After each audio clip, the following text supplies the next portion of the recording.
are in Puerto Rico, in a town called San Sebastian, in this beautiful waterfall, which is called Gozalandia. Whoa! Can you do that? Show us. This is how I grew up, you know, like the outdoors. You're gonna meet the rest of my tribe, my crazy little tribe. You're gonna see where I grew up, how I grew up, and just chilled. So I'm Joan Smalls, and this is my home.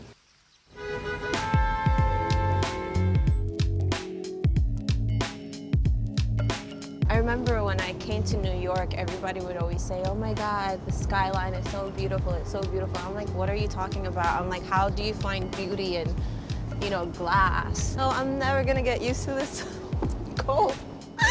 So there's this thing in Puerto Rico that we call, it's kind of like a hillbilly, but we say jíbaro and jíbara. So I can't wait to get back to that jíbara state, which is just country. Today I'm so excited because I get to see my girl Damaris, and she's probably one of the few people who actually met me towards the beginning of my career. We were at the same agency, and I actually remember seeing her pictures and being like, oh my God, who is this? I wanted to be that, you know, I wanted that opportunity. It was never handed to me. Like, I discovered myself. A lot of girls, sometimes you hear their stories, they're like, an agent saw me and gave me the card and I just got the golden ticket. And that was never my scenario. You know, coming into New York City and going agency to agency and knocking on their doors, being like, hey, you wanna represent me? Sometimes you question, what is the right move to do? Because it's not like there's a blueprint. If you do X, Y, and Z, you're gonna get this result. Thank you. Hola, chica.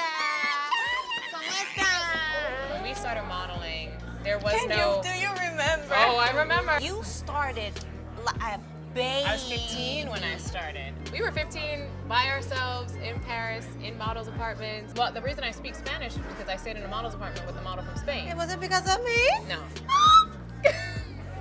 You know, a lot of the kids nowadays are looking at us. We don't post our pimples. We don't post the days that we have cramps. on your period. When you're super moody. When you haven't shaved in a month because you haven't had work. We're selling confidence when we actually have the lowest self-esteem. If a month goes by and I don't have work, I'm like, oh my God, the sky is falling, my career is over, I'm done. Nobody likes me.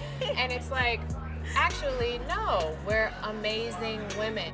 You're headed home to Puerto Rico. I'm so excited. I always see Puerto Rico as this island that's just resilient. You take pride in who you are and what you have, and you need to protect it. So for me, going back home is just like reminding myself of that. And it's like a different world, so I'm just like excited to go back home.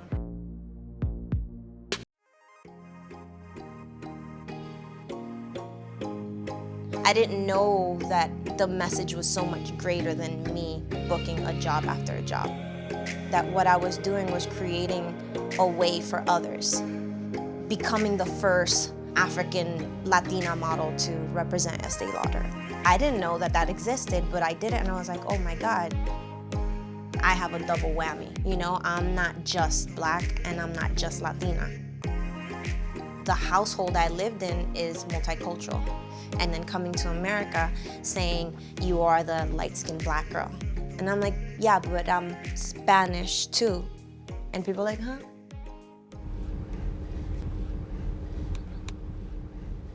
So this is my parents' farm where I grew up. Karma! Carmen! Carmen! Hey, mama! Sit! ¿Quién vaya, mami? Gorda! Glad to see you. Hello, hi. This is the woman who birthed me.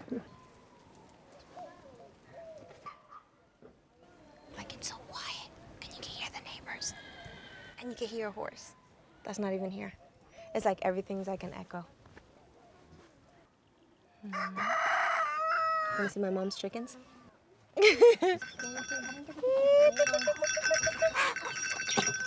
Ay, pero no pesan, mami.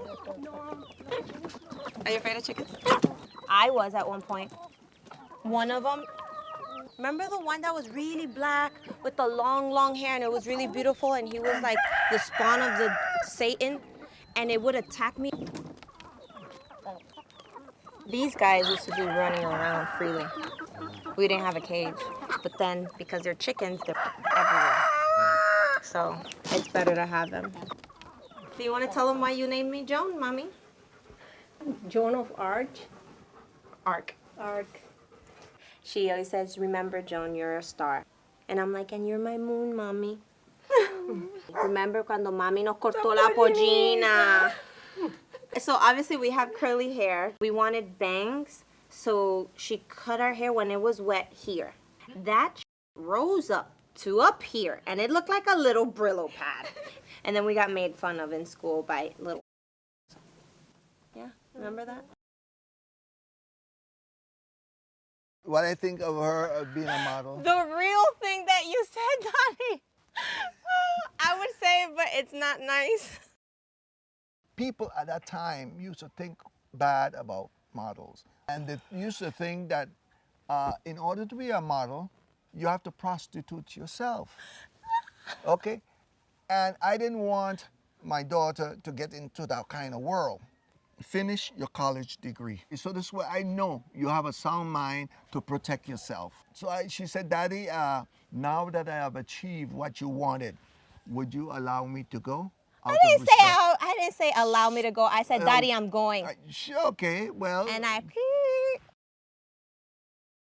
I know how much my parents sacrificed. We were living in a one-bedroom apartment in 2 beds. And I remember Mom and Daddy, they were sleeping on the floor, all 3 of us in one room.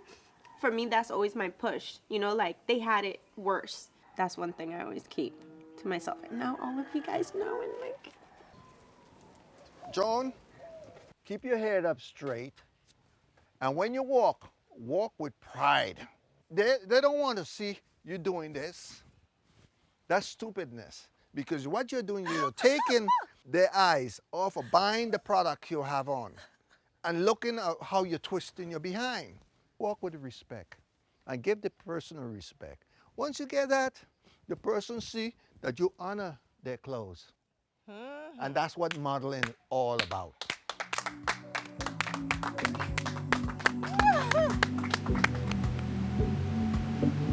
I just always remember wanting that opportunity. I knew within myself that I needed this one thing. I don't know what it was going to be, if it was going to shoot with a photographer, an important show, if it was going to, like, I didn't know what my break was going to be, but I just knew I needed that one chance. I moved to New York. I started modeling, and I started booking like commercial work, but is it like high fashion? So you're seen in a different light. So I was blessed to have had that opportunity, but I wanted more going to New York City. I basically got an exclusive for couture with Riccardo Tisci when he was the designer at Givenchy. He bleached my eyebrows. I looked more androgynous. People saw me in a different light. I knew that was it. Like, I felt it in my soul, in my being. And I remember when they told me, Joan, you got confirmed, don't go anywhere else. I just got chills all over my body because I knew that was the moment.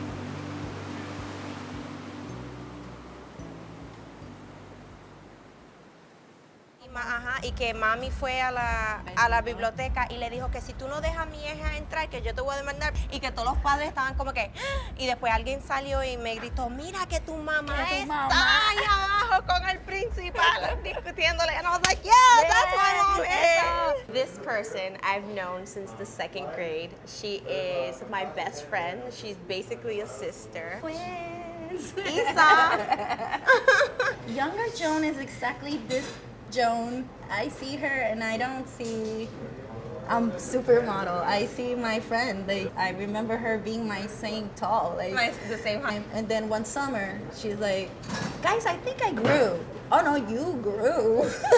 And you grew really tall. And skinny and awkward. And she was bumping with everything. I wanted to make sure like I still fit in, so I would always like have a hunchback. out of all the people in school, like especially like a country school, she was the only one who spoke English. So it's They like call it gringas. we were called Gringa. gringas just because we spoke English. We're like, no, we're Puerto Rican. Like she always had like more of an open mind, and that's why our relationship like matured and grew. But we were also very mischievous together. exactly like And we wouldn't get caught, which was the genius part of it. because we were smart. Because we were smart students. How could we possibly do it?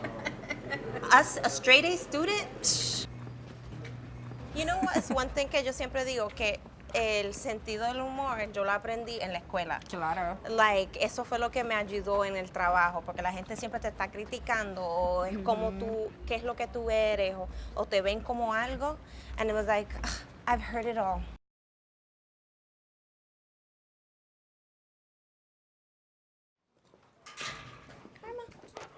Vente, gorda.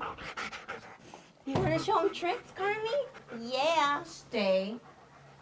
Stay. Eat it. Yay, good girl. Everybody, this is my big baby, Karma. Because Karma's a get it? So this is basically her domain. All this balcony. So all the rooms face that view. So every time we grew up, we would open up the curtains and just look out there. That's called La Cordillera Central de Puerto Rico. And it usually protects from the hurricanes. So mountains break up hurricanes, and that's what they do. The scary thing is, like, you know, growing up in Puerto Rico, you're accustomed of hurricanes, right? You have hurricane season. It's just you never know what year it's going to be that's going to take it to that place, you know? I remember I was working in Milan during show season. I'm a pretty strong person and I can control my emotions, but I remember just being at the hotel room, like, breaking down seeing those images, you know? I really can't be here. I cannot do this right now. I cannot go backstage and someone asks me, have you heard about your family? And it's like, to hear somebody complain about their shoe that doesn't fit. Like, I'm dealing with my family stuck in an island with no communication, don't know if they're okay. People don't have light, don't have water, don't have homes. Like, that's the last thing I want to hear about is somebody's shoe not fitting. I left and I canceled the show. When you can't communicate with your family for more than 10 days, trust me, you know pain.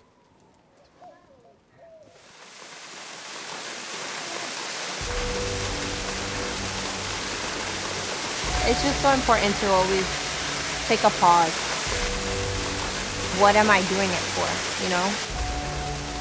Putting myself in that space of why I left Puerto Rico, that reignites my passion.